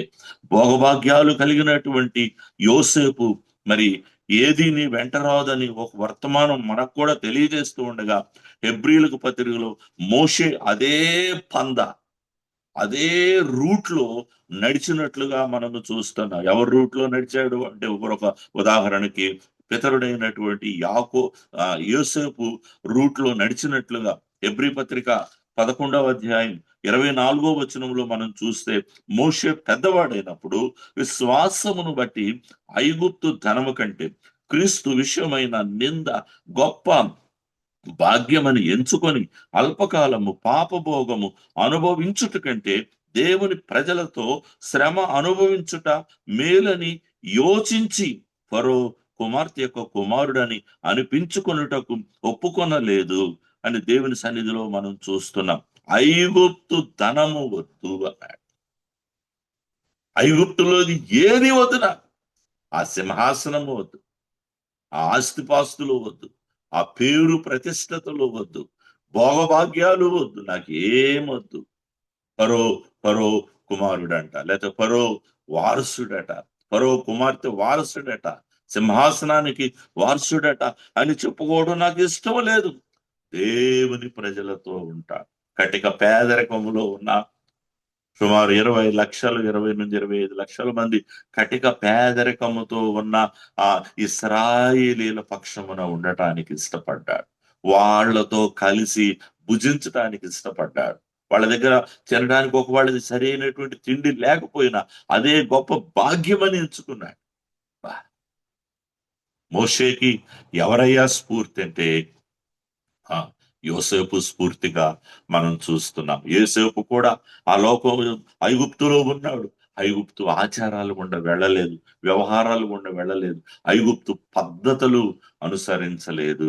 ఐగుప్తులో ఉన్న పాపమునకు దూరముగా పరిశుద్ధుడిగా జీవించినట్లుగా దేవుని యొక్క సన్నిధిలో మనం చూస్తున్నాం. 5వది, యోసేపు యొక్క ఎముకలు మనతో ఏమని మాట్లాడుతున్నాయో మనం ఒకసారి ఆలోచన చేద్దాం. ఆ బోన్స్ వారి మధ్యలో సుమారు 430 సంవత్సరాలు ఉన్నాయి. ఇలా జ్ఞాపకం చేస్తున్నాను. యోసేపు చనిపోయాడు. డాక్టర్లు వచ్చి ఆ సుగంధ ద్రవ్యాలు పూసి బాడీని సిద్ధం చేశారు, ఒక కాఫిన్ లో పెట్టారు. ఈ కాఫిన్ ఎక్కడుంది? ఇశ్రాయేలీలు మరలా కనానుకు ప్రయాణం అయ్యేంత కాలము ఈ కాఫిన్ ఎక్కడుందంటే ఇశ్రాయేలీల మధ్య ఉంది. ఇశ్రాయేలీల మధ్య ఉన్నప్పుడు ఈ కాఫిన్ ను చూసినప్పుడల్లా యోసేపు చెప్పినటువంటి మాట వాళ్ళకు గుర్తొచ్చేదండి. భయపడవద్దు, భయపడవద్దు, భయపడవద్దు. ఆ కాఫిన్ వీళ్ళతో మాట్లాడుతుంది. యోసేపు అందులో లోపల ఉన్న కాఫిన్, యోసేపు కాఫిన్ మాట్లాడుతూ ఉంది. యోసేపు ఎముకలు మాట్లాడుతున్నాయి, భయపడొద్దు, భయపడొద్దు, భయపడొద్దు. ఎందుకు భయపడొద్దు అని యోసేపు వాళ్ళకి అభయం ఇస్తూ ఉన్నాడంటే, దేవుడున్నాడు, దేవుడు వస్తాడు, మిమ్మల్ని తీసుకుని వెళ్తాడు, కనుక మీరు భయపడవద్దు, ఆయన మీకు తోడుగా ఉంటాడు, సహాయం చేస్తాడు. అయితే యోసేపు జీవితాన్ని ఒకసారి చూద్దాం. యోసేపు జీవితంలో శ్రమలు వచ్చాయి, నిందలు వచ్చాయి, గుంటలో వేశారు, పొతీఫరు భార్య విషయంలో జరిగిన పరిస్థితులు, అవమానాలు చూస్తాం. 13 సంవత్సరాలు జైల్లో పెట్టారు, జైల్లో కొట్టుంటారు కదా, ఎన్నో శ్రమలు పెట్టుంటారు, ఇనప సంఖ్యలతో బిగించుంటారు. ఎన్ని శ్రమలు అనుభవించినా యోసేపు అంటున్నాడు, నేనేం అవ్వలేదు, చూడండి, నేనేం అవ్వలేదు, నేనేం అడ్రస్ గల్లంత అయిపోలేదు, నేను దేవుని ఎరుకలో ఉన్నవాడు. అడ్రస్ గల్లంటు కాదు, వాళ్ళకు ఒక ప్రత్యేకమైన స్థితి దేవుడిస్తాడు ప్రియులారా. కాబట్టి మీరు భయపడవద్దు అని నేను రాస్తున్నాడు. నేను ఒక పుస్తకంలో చదివాను, లాయిడ్ ఓగ్లివి అనేటువంటి ఈ వ్యక్తి బైబిల్ తీసుకొని భయపడవద్దు అనే మాట ఎన్నిసార్లు ఉందోనని ప్రత్యేకంగా బైబిల్ తీసుకొని లెక్క పెట్టాడంట. ఆయన లెక్క పెట్టినప్పుడు ఆయనకి 366 సార్లు వచ్చిందట. అందుకని ఆయన పేరు మీద బైబిల్ తీసుకొని చూసి చదివి లెక్కబెట్టి రాశాడు బైబిల్ గ్రంథంలో, భయపడవద్దు అని 366 సార్లు ఉన్నదని ఆయన రాసినటువంటి మాటలు నేను మీకు జ్ఞాపకం చేస్తున్నాను. మరణము మనల్ని ఏం చేయదు, భయపడవద్దు. వ్యాధి, ఒంటరితనం, బాధ, నిరాశ, దరిద్రత మనల్ని ఏం చేయవద్దు, భయపడవద్దు. మన దేవుడు మనకు తోడుగా ఉన్నాడు. ఆయన దర్శనమిస్తాడు, ఆయన ప్రత్యక్షమిస్తాడు, ఆయన మనల్ని చూస్తాడు, మనకు దగ్గరకు వస్తాడు. కాబట్టి భయపడవద్దని 100 సార్లు రాయబడినటువంటి మాటలు, 366 సార్లు రాయబడినటువంటి మాటలు మనం చూస్తూ ఉన్నాం. గాఢాంధకారపు లోయలో సంచరించిన నేను భయపడను, గాఢాంధకారపు లోయ, మరణాంధకారపు లోయ, the valley of shadow of death అంటాడు. The valley of shadow of death, మరణాంధకారపు లోయ, గాఢాంధకారపు లోయలో సంచరించిన నేను ఏ అపాయమునకు భయపడను, నీ దుడ్డు కర్ర నీ దండము నన్ను ఆదరించును, నన్ను కాపాడును, నన్ను బలపరచును అనేటువంటి మాటలు దేవుని సన్నిధిలో మనము చూస్తూ ఉన్నాం. తర్వాత ఏ శ్రమలు ఉన్నా దేవుని యొద్దకు తీసుకొని రండి. విచారం ఉన్నా, భ్రమలున్నా, నిరాశ ఉన్నా, నిస్పృహలున్నా, ఓటములున్నా, బాధలున్నా యోసేపు అన్నిటిని కూడా దేవుని యొద్దకు తీర్చాడు. ఆయన పాదాల దగ్గర పెట్టాడు. దేవుడు దర్శించాడు, ఒక గొప్ప ఉన్నతమైన స్థితిలోనికి దీవించాడు, ఆశీర్వదించాడని మనం చూస్తున్నాం. భయపడకు, నేను నీకు తోడై ఉన్నాను. భయపడకు, నేను నిన్ను బలపరుతును. భయపడకు, నేను నీ దేవుడినై ఉన్నాను. భయపడకు, నీకు సహాయము చేసేదను. భయపడకు, నేను నిన్ను ఆదుకొందును. Fear not, God is with you. Fear not, God is your God. Fear not, God will strengthen you. Fear not, God will help you. Fear not, God will uphold you. దేవుడు నీకు తోడై ఉన్నాడు. దేవుడు నిన్ను బలపరుస్తాడు. ఆ దేవుడు నీ దేవుడు. ఆయన నీకు సహాయం చేస్తాడు, నిన్ను ఆదుకుంటాడు. కనుక మీరు భయపడవద్దు. ఇశ్రాయేలీలను భయపడవద్దని ఆ ఎముకలు వారికి చక్కని ఆదరణకరమైనటువంటి మాటలు తెలియజేసినట్లుగా మనము చూస్తున్నాం. ఇంకా కొంచెం ముందుకు వెళితే యోసేపు ఎముకలు ఏమని మాట్లాడుతున్నాయి అంటే, యోసేపు ఎముకలు, యోసేపు ఆ లోకములో జీవించినప్పుడు, ఐగుప్తు దేశములో ఉన్నప్పుడు ఆ లోక మర్యాదను అనుసరించలేదు. లోతు గారి పిల్లలు ఆ లోకం ఎట్లా ఉందో ఆ లోకం ప్రకారం కలిసిపోయినట్లుగా మనం చూస్తున్నాం. విచారం, లోక మర్యాదను అనుసరించలేదు కదా. మాత్రమే కాదు, అక్కడున్న పద్ధతులు, అక్కడున్న కల్చర్ ఎందుకు అనుసరించలేదు యోసేపు అంటే, యోసేపుకు దైవ దర్శనం ఉంది, యోసేపుకు దైవ పరిశుద్ధత ఉంది, యోసేపుకు దైవ దర్శనం ఉందండి. దేవుని చూసే అనుభవం ఉంది, దేవుని యొద్దకు వెళ్ళేటువంటి అనుభవం ఉన్నటువంటి యోసేపు లోక మర్యాదను అతడు అనుసరించలేదు అని మనం చూస్తున్నాం. అందుకే అపోస్తుడైన పౌలు రోమాపత్రిక 12వ అధ్యాయంలో ఒక చక్కని మాట ఇలాగూ రాస్తూ ఉన్నాడు. 2వ వచనంలో మనం చూస్తున్నాం, మీరు ఈ లోక మర్యాదను అనుసరింపక ఉత్తమమును అనుకూలమును సంపూర్ణమునై ఉన్న దేవుని చిత్తమేదో పరీక్షించి తెలుసుకున్నట్లు మీ మనస్సు మారి నూతన మగుట వలన రూపాంతరము పొందుడి. ట్రాన్స్ఫిగరేషన్, రూపాంతరము పొందుడి. మనము రూపాంతరము పొందవలసిన రూపం ఒకటి ఉంది, అది ప్రభువైన యేసు క్రీస్తు యొక్క రూపములోనికి మనము రూపాంతరము చెందవలసిన వారమై ఉన్నాం. ఈ లోక మర్యాదను అనుసరించేవారు ఎవరు ఎలాంటి రూపాంతరాన్ని పొందుకోలేరు. ఈ లోకములో జీవించేవాడు, ఈ లోకమును ప్రేమించేవాడు, ఈ లోకమును స్నేహం చేసేవాడు, ఈ లోకములో జరుగుతున్న గత్తరలో మనుష్యుడు పాల్గొంటే, యవన బిడ్డలకు ప్రత్యేకంగా నేను సెలవిస్తూ ఉన్నాను, లోక మర్యాదను అనుసరించకండి. జీవితం అంతా పాడైపోయింది, జీవితం అంతా నాశనమైపోతుంది. అడ్రస్ గల్లంత లేకుండా గల్లంతైపోతా, ఎక్కడ కొట్టుకుపోయామో తెలియదు. యవన బిడ్డలు జాగ్రత్త, లోక మర్యాదను అనుసరించండి. అమ్మా నాన్న చెప్పిన మాటలు వినండి, ప్రభువుకు లోబడండి, వాక్యం చదువుకోండి, పరిశుద్ధంగా జీవించండి. ఈ యవన కాలంలో నువ్వు ఎంత పరిశుద్ధంగా జీవించగలిగితే నీ రాబోయే 80 సంవత్సరాలు హాయిగా ప్రశాంతంగా ఉంటావు, నెమ్మదిగా ఉంటావు. దేవుడు చక్కని ఉద్యోగాలు ఇస్తాడు, దేవుడు చక్కని వివాహాలు ఇస్తాడు, దేవుడు చక్కని కుటుంబాలను ఇస్తాడు. ఎల్లవేళలా సంతోషంగా ఉండే ఈ అల్పకాలము పాపభోగం కొరకు యవన కాలాన్ని జాగ్రత్తగా కాపాడుకోండి. జాగ్రత్త, ఈ యవన కాలం నువ్వు కాపాడుకోగలిగితే, ప్రభుకు అప్పగించి ప్రభువా కాపాడమని వేడుకుంటే, ఆయనను అనుసరిస్తే, యోసేపులాగా పరిశుద్ధంగా నువ్వు జీవించగలిగితే, నేను ఒక గట్టి మాట మాత్రం చెప్పగలను, యోసేపులాగా నువ్వు పరిశుద్ధంగా, నేను పరిశుద్ధంగా జీవించగలిగితే దేవుడిని ఖచ్చితంగా ప్రైమ్ మినిస్టర్ లాంటి పొజిషన్లో తీసుకొని వెళ్తాడు. అంతే, హల్లెలూయా. మన బిడ్డలకు అలాంటి స్థితిగతులు ఇస్తాడు, ఇచ్చాడు మన బిడ్డలకు. ఇంకా ఇస్తాడు, ఇంకా దీవించబడతాం, ఇంకా ఆశీర్వదించబడతాం. అవును, దేవుని కొరకు ప్రత్యేకంగా జీవిద్దాం. నా కుమార్తె ఈరోజు మరి మ్యారేజ్ వెడ్డింగ్ యానివర్సరీ. అనుకోకుండా మరి ఈరోజు నేను వాక్యం చెప్పడానికి దేవుడు అవకాశం ఇచ్చాడు. మరి మా కుమార్తెకు, మా అల్లుడు గారికి, వారికి విషెస్ తెలియజేస్తూ ఉన్నా, వారి కొరకు ప్రార్థనలు చేస్తూ వచ్చా. ఒక స్థితిని మరి నా కుమార్తె జీవితంలో కూడా ఇచ్చాడు. ప్రభు కొరకు పరిశుద్ధంగా బ్రతుకుదాం.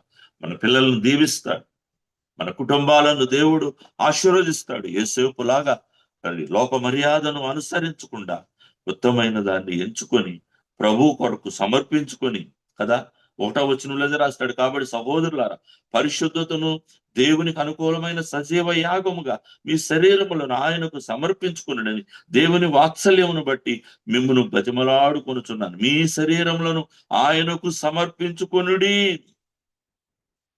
అంటూ ఆ దేవుని వాత్సల్యం బతిమాలుకొని, ఇట్టి సేవ యుక్తమైనది, ఇట్టి సేవ యుక్తమైనది. లోక మర్యాదను అనుసరిస్తూ దేవుని సేవను చేయలేము. లోక కల్చర్లో మనం ఉంటూ దేవుని కొరకు నమ్మకమైన బిడ్డలంగా మనం ఉండలేము. కనుక ప్రత్యేకంగా దేవుని కొరకు యోసేపు జీవించాడు. ఆ ఎముకలు అవే మనతో ఈ రీతిగా మాట్లాడుతున్న విషయాలు మనము చూస్తున్నాం. యోసేపును గురించి ఒక అద్భుతమైన మాట నేను ఇలాగ జ్ఞాపకం చేస్తాను. యోసేపు యేసయ్యలాగా జీవించాడు. హల్లెలూయా. యోసేపు యేసయ్యలాగా జీవించాడండి.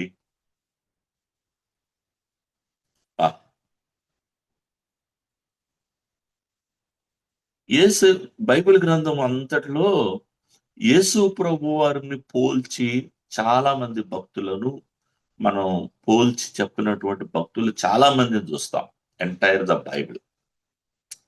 కానీ యోసేపు లాంటి వాళ్ళు మరొకటి లేదు. యోసేపులో ఉన్న పోలికలు, యేసు ప్రభువులో ఉన్న పోలికలు, యోసేపులో ఎన్ని పోలికలు కనపడతాయో సమయం కాదు, కానీ నేను చక్కగా ముందుకు వెళుతూ ఉన్నాను. అన్ని పోలికలు కనపడతాయి. పాపానికి తావులేదు. యేసు ప్రభు వారు కూడా ఒక మాట అన్నాడు కదా, నాలో పాపం ఉన్నదని ఎవరు నేరస్థాపన చేయగలరు, రుజువు చేయగలరు? Can anybody prove? నాలో పాపం ఉన్నదని, పాపము లేదు, పాపము చెయ్యలేదు, పాపము ఎరగడు. సేమ్ యోసేపు ఎప్పుడో జన్మించే యేసు ప్రభు వారికి సాదృశ్యంగా కనబడుతున్నాడండి. యేసయ్యలో ఉన్న చక్కని జీవితం యోసేపులో కనబడుతుంది. మాత్రమే కాదు, ప్రపంచానికి అన్నం పెట్టాడండి. ప్రపంచం అంతటికి అన్నం పెట్టాడు. యేసు ప్రభు వారు అంటున్నాడు, అందరికీ జీవాహారం నేనే, జీవాహారము నేనే, జీవజలములు నేనే అని ప్రభు యొక్క సన్నిధిలో మనం చూస్తూ ఉన్నాం. ఆఖరిగా ఒక మాట మనం చదువుకొని ముగించుకుందాం. ప్రియులారా, వారి ప్రయాణంలో, ఇశ్రాయేలీయుల ప్రయాణంలో యోసేపు ఎముకలున్నాయి. మరి మన ప్రయాణంలో మనతో ఏముండాలి? ప్రభు శరీరము ఉండాలి. వారి ప్రయాణములో యోసేపు ఎముకలు ఉన్నాయి, కానీ మన ప్రయాణములో మనతో ప్రభు బల్ల ఉండాలి, ప్రభు శరీరం ఉండాలి, ప్రభు యొక్క రక్తము ఉండాలి. అది మనందరి అనుభవం, చక్కని అనుభవం ఉండాలి. ప్రభు బల్ల అనుభవం మనతో ఉండాలి. ఈ ప్రయాణం అంతటిలో ప్రభు శరీరం, ఆ ప్రభు శరీరం, ప్రభు రక్తాన్ని గురించి ఒక మాట రాబడింది, నిష్పాప శరీరము, నిష్కళంక రక్తము ప్రభు బల్ల. నిష్పాప శరీరము, నిష్కళంక రక్తము ప్రభు బల్ల. ఆ ప్రభు బల్ల మనతో ఎల్లవేళలా ఉండాలి. ఆ ప్రభు బల్ల విశేషమైనది.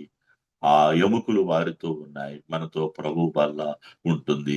నేను ఒక మాట అడుగుతాను, అందరము చక్కగా ప్రభు బల్లలో చేయి వేసే వారంగా ఉన్నామా? ఇంకెవరైనా వెనకబడ్డారా? ముందుకు వచ్చేయండి, ప్రభువుని నమ్ముకోండి. ప్రభు బల్లలో చేయి వేసే అనుభవం కలిగి యోసేపు ఎముకలు మనకు అదే బోధిస్తున్నాయి.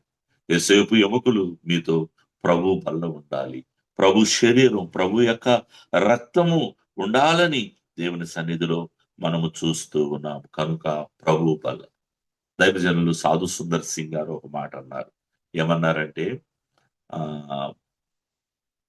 ఇచ్చేవాళ్ళు ఉంటే ప్రతిరోజు ప్రభు బల్ల నేను తీసుకుంటాను అన్నారు. ఇచ్చేవాళ్ళు ఉంటే ప్రతిరోజు ప్రభు బల్ల తీసుకుంటా. ఆర్సీఎం వాళ్ళని కొంతమంది మనం విమర్శిస్తాం, కానీ వాళ్ళలో నేను గమనించినది చాలా ఆర్గనైజేషన్స్ లో, చాలా చర్చెస్ లో ప్రతిరోజు ప్రభు బల్లిస్తాను, ప్రతిరోజు ప్రభు బల్లిస్తాను. నేను ఆఖరిగా ఒక మాట చెప్తున్నాను, ప్రతిరోజు ప్రభు బల యొక్క అనుభవం, పరిశుద్ధమైనటువంటి అనుభవం. ఆయన రాకడ కొరకు ఎదురు చూస్తాం. మనము ఇక్కడ వాళ్ళం కాదు, ఇక్కడ నుండి మనము వెళ్ళిపోవలసిన. ఆయన వస్తాడు, తీసుకొని వెళ్తాడు. యేసయ్య అదే కదా చెప్పాడు, ఆయన వస్తాడు, ఆయన తీసుకొని వెళ్తాడు. ఆయన వస్తాడు, తీసుకొని వెళ్తాడు. మన ప్రభు కూడా వస్తాడు, మనం తీసుకొని వెళ్తాడు. తీసుకొని పోవుట అనేటువంటి మాటని గ్రీక్ టెక్స్ట్ లో చక్కని మాట రాస్తాడు, మెటిటిదే. మెటిటిదే అంటే ఒక్క క్షణంలో ఇక్కడ కనపడతాం, ఇంకో క్షణంలో కనపడం, మాయమైపోతాం. దాన్ని మెటిటిదే అంటాడు. ప్రభు వస్తాడు, మనం తీసుకుని వెళ్ళి ఆయన వచ్చినప్పుడు జస్ట్ సడన్ గా ఈ లోకం నుంచి మాయమైపోతాం. రెప్పపాటు ఆయన రాకుడు కొరకు ఎదురు చూసే బిడ్డలముగా, ప్రభు బల యొక్క అనుభవం కలిగి ఆయన రాకుడు కొరకు ఎదురు చూసే బిడ్డలముగా, నిత్యము ఆయన కొరకు కనిపెట్టుకునే బిడ్డలముగా, ఆయన మనలను తీసుకునే వెళ్ళేవాడిగా, ఆయన రాజ్యంలో ఉంచేవాడిగా ప్రభుని జ్ఞాపకం చేసుకుందాం. అటు ధన్యత, దీవెన, ఆశీర్వాదం చేరువచ్చిన మనందరికీ దేవాతి దేవుడు అనుగ్రహించును గాక. ఆమేన్. ఆమేన్. ప్రైజ్ లార్డ్ అయ్య గారు. ఇప్పటి వరకు యోసేపు, ప్రైజ్ లార్డ్ అయ్య గారు, యోసేపు ఎముకలు మాట్లాడుట అనే అంశం గురించి చక్కని వర్తమానాన్ని అందించిన సహోదరులు ఎంట్రపాటి జాన్సన్ గారికి విపిఎఫ్ ఫ్యామిలీ తరపున కృతజ్ఞతలండి. యోసేపు ఎముకలు మనతో ఏం మాట్లాడుతున్నాయి? భూమి మీద మన జీవితము తాత్కాలికము, మనం యాత్రికులము, మన మాతృదేశము పరలోకము, ఏది కూడా మన వెంట రాదు. భయపడుకుడి, దేవుడు మనకు తోడై ఉన్నాడు. లోక మర్యాదను మనం అనుసరించకూడదు. ఇశ్రాయేల్ ప్రయాణంలో యోసేపు ఎముకలు ఎలా ఉన్నాయో తోడుగా, అలాగే మన ప్రయాణంలో ప్రభు శరీర రక్తములు అనగా ప్రభువు బల్ల ఉండాలి. మనము ప్రత్యేకంగా, పరిశుద్ధంగా మరియు పరిపూర్ణ మగుటకు ప్రభువు రాకడ వరకు కూడా ప్రయత్నం చేస్తూనే ఉండాలి. చక్కని వర్తమానాన్ని బట్టి అయ్యగారికి వందనాలండి. మరి ముగింపు ప్రార్థన, ప్రైజ్ లార్డ్ అయ్య గారు, ముగింపు ప్రార్థన మరియు ఆశీర్వాదం ఇవ్వవలసిందిగా రెవరెండ్ జామీ రవికుమార్ అయ్య గారిని మనవి చేస్తున్నానండి. మరి లలిత సిస్టర్ వల్ల మనుమడు బ్లడ్ ఇన్ఫెక్షన్ తో బాధపడుతున్నాడు, 7 months బేబీ. ఆ బిడ్డ కోసం ప్రార్థన చేయండి అయ్య గారు. అలాగే ఇవాళ మన వర్తమానికులు కుమార్తె అల్లుడు వెడ్డింగ్ యానివర్సరీ, అలాగే వారి మనుమరాలు జన్మదినం సందర్భంగా కూడా ప్రార్థన చేయండి.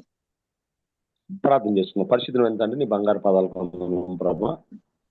ఆది కాండ 50 ప్రభా ఆధారం చేసుకొని ప్రభా, అయ్యా నాడు యాకోబు యొక్క దేవతని ప్రభా, బిడ్డలు యాకోబు యొక్క కోరుకునే విధంగా ప్రభా అయ్యా తీర్చారు.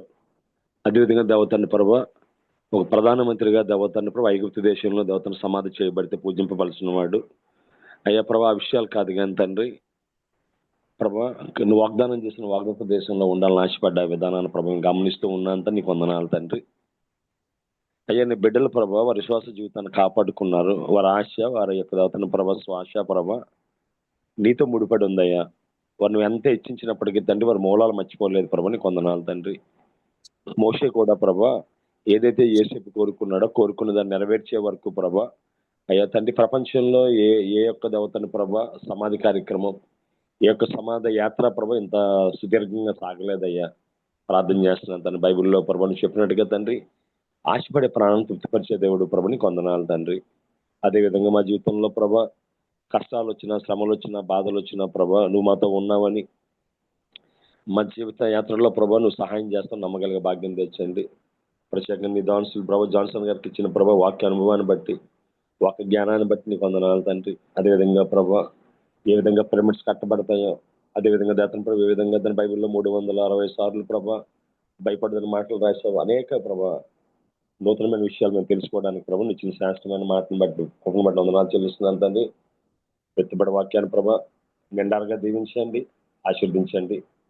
లలిత శిష్యుల యొక్క దేవతని ప్రభ మనవడు ప్రభ 7 నెలల బిడ్డ తండ్రి ఇన్ఫెక్షన్ తో ఉన్నాడు తండ్రి. ఆ బిడ్డను మరొకసారి ప్రభ నీ సన్నిధికి అప్పగిస్తున్నాం. ఆ బిడ్డను జ్ఞాపకం చేసుకోండి అయ్యా. ప్రభావ స్వస్థపరచమని ప్రార్థన చేస్తున్నాను. తను స్వస్థపరిచేవాడిని నేనేనన్నావు ప్రభా. అయ్యా నీకు అసాధ్యమైంది ఏది లేదు తండ్రి, సహాయం తెచ్చాను ప్రభా. అదేవిధంగా ప్రార్థన చేస్తున్నాను తండ్రి. అయ్యా నీ దాసు జాన్సన్ గారి ప్రభా, అయ్యా దాతను ప్రభా, కూతురు అల్లుడు యొక్క దాతను ప్రభా, వివాహ వార్షికోత్సవం ఉండమని ప్రార్థన చేస్తున్నాను తండ్రి. హేజిల్ హోప్ యొక్క దేవతని ప్రభా, బర్త్డే విషయంలో ప్రభని కృప చూపించమని ప్రార్థన చేస్తున్నాను తండ్రి. అయ్యా ప్రభా, సంవత్సరం దయా కిరీటం దయచేసాను వందనాలు తండ్రి. ఇరువురికి దీవించండి, ఆశీర్వదించండి. సంవత్సరం జరుగుతుండగా ప్రభా కార్యాన్ని నూతన పరచమని ప్రార్థన చేస్తున్నాను తండ్రి. అయ్యా ప్రభు బిడ్డ పట్ల తల్లిదండ్రులకు ఉన్న ఆశ, బిడ్డకున్న ఆశను ప్రభావ నెరవేర్చమని ప్రార్థన చేస్తున్నాను తండ్రి. నీ కుమారుడైన యేసుక్రీస్తు ఏ విధంగా ప్రభా వయసులో, జ్ఞానంలో, నీ దయలో మనుషులు వద్దులడో అడ్డు వద్దుని భద్రత దయచేయమని ప్రార్థన చేస్తున్నాను తండ్రి. మరొకసారి ప్రభా అయ్యా నువ్వు ఇచ్చిన వాక్యాన్ని తండ్రి మేము ధ్యానించుకొని ప్రభావ వాక్యానుసారంగా జీవించగలిగే కృప, వాక్యం విని ప్రభావ ధైర్యపరచుకొని ప్రభావ ముందు సాగలిగే ఒక సరి చేసుకోవాల్సిన విషయాల్లో ప్రభావ సరి చేసుకునే కృప, ప్రత్యేకంగా యవనస్తులు ఏ విధంగా ప్రభావ ఉండాలో అయ్యా నమ్మకస్తులు ఉంటే నువ్వు ఏ విధంగా దీవిస్తావు ప్రభా. హెచ్చరికల మాటలు బట్టి వందనాలు చెల్లిస్తూ, అదేవిధంగా ఇది నాన్న ప్రభా ప్రతిరోజు విధంగా వాక్యం విన్నారు మాకు ఇచ్చిన ఈ శాస్త్రమైన సమయాన్ని బట్టి వందనాలు చెల్లించుకుంటూ దీన్ని ఏర్పాటు చేసిన బాబు రత్నాకర్ గారిని, వారి కుటుంబాలని సేవను దీవించండి. సాకరిస్తున్న జాన్సన్ గారిని, స్వరూప్ గారిని, ప్రసిద్ధ సిస్టర్ని, ఝాన్సీ సిస్టర్ని, తెజాఫిడిస్ గారిని, కోర్టుని వారిని దీవించండి ప్రభా. ఉదయకాల సమయంలో లేచి ప్రభా మా కోసం ప్రార్థన చేసే వారిని ఇచ్చేవతండి. వారందరినీ పేరు పేరు నిండారుగా దీవించండి అయ్యా. కిరణ్ గారి సంపూర్ణ ఆరోగ్యం దయచేయండి. బిడ్డ తిరిగి నడవగలిగి తన పని తాను చేసుకోగలిగి కృప దయచేయమని, అదేవిధంగా అనారోగ్యంతో జీవనంద్ కుమార్ని, డాక్టర్ విజయ్ కుమార్ గారిని వారి కుటుంబాలను జ్ఞాపకం చేసుకో ప్రభా. కాటనాయ్ గారిని వారి కుటుంబాలను జ్ఞాపకం చేసుకో. అదేవిధంగా రమణ మేఘడ్ గారిని జ్ఞాపకం చేసుకో. పాప విషయంలో ప్రభా అయ్యా తండ్రి కృప చూపించమని ప్రార్థన చేస్తున్నాను తండ్రి. అదేవిధంగా ప్రభా రాబర్ట్ జేమ్స్ అయ్య గారిని, అదేవిధంగా అశ్విన్ గారిని జ్ఞాపకం చేసుకోవద్దంటే ఇంకెవరైతే అనారోగ్యంగా ఉన్నారో మరొకసారి ప్రభా లలిత సిస్టర్ మనవడి కోసం ప్రార్థన చేస్తున్నాను తండ్రి. అయ్యా ప్రభా నీ ఉమ్ములో స్వస్థత ఉంది, నీ మాటలో స్వస్థత ఉంది, నీ గద్దెంపులో స్వస్థత ఉంది, నీ తాకిడిలో స్వస్థత ఉంది, నీ వాక్యలో స్వస్థ, నీ వాక్యం నమ్మి బిడ్డను ప్రభా సంపన్ను స్వస్థపరచమని, ఇది మేము చేయవలసిన ప్రతి పనులు స్వీట్ అయిన మార్గాన్ని చూపించి మరొకసారి ప్రభా వాక్యం చెప్పిన దాసులు జాన్సన్ గారిని, వారికి అనుభవించిన దేవతను ప్రభా కుమారులను, కుమార్తెను, మనవ సంతాన్ని నిండారుగా దీవించి మీరే సగ మహిమగంత ప్రభావం పొందుకోమని ఈ చిన్న ప్రార్థన మా ప్రభును ప్రియ కుమారుడైన యేసుక్రీస్తు దివ్యనామాన్ని వేడుకుంటున్నాం పరమ తండ్రి. ఆమేన్. పరలోకమందున్న మా తండ్రి, నీ నామం నీ నామం నెరవేర్చినట్లు భూమి మీద నెరవేరు గాక. మందు నాటిన మొద్ద ఇచ్చే మళ్ళీ ప్రవేశిస్తున్న వారిని క్షమించి ప్రకారం మా అపరాధములను క్షమించమా, మమ్మల్ని శోధన నుండి తప్పించమా. ఎందుకంటే రాజ్యం మహిమ బలము ఇవేనవి. ఆమేన్. మన తల్లి అయిన దేవుని ప్రేమ, కుమారుడైన యేసుక్రీస్తు కృప, పరిశుద్ధ అన్యాన సహవాసం నుంచి వాక్యం చెప్పిన దాసునికి, వివాహమోచనలో ప్రవేశించిన కుమార్తెకి, అల్లుడికి, ప్రత్యేకంగా నూతన జన్మలో ప్రవేశించిన మనవరాలకి ఆయన కృప సదాకాలముతో నడిపించును గాక. ప్రైజ్ లార్డ్ అయ్య గారు ముగింపు ప్రార్థన మరియు ఆశీర్వదించిన రెవరెండ్ జామీరావు కుమారయ్య గారికి, అలాగే వర్తమానికులు ఎంట్రపాటి జాన్సన్ గారికి మరియు కూడి వచ్చిన విపిఎఫ్ ఫ్యామిలీ మెంబర్స్ అందరికీ కూడా ప్రభు నామంలో వందనాలండి. ఆసక్తి కలిగిన వారందరూ కూడా 8:30 PM కి జరిగే AL virtual academy online Bible class లో జాయిన్ అవ్వచ్చండి. ప్రభు చిత్తం అయితే రేపటి దినాన తిరిగి కలుసుకుందాం. అంతవరకు సెలవు తీసుకుందాం. Praise the Lord to all. Praise Lord అండి, అందరికీ ప్రైజ్ లార్డ్.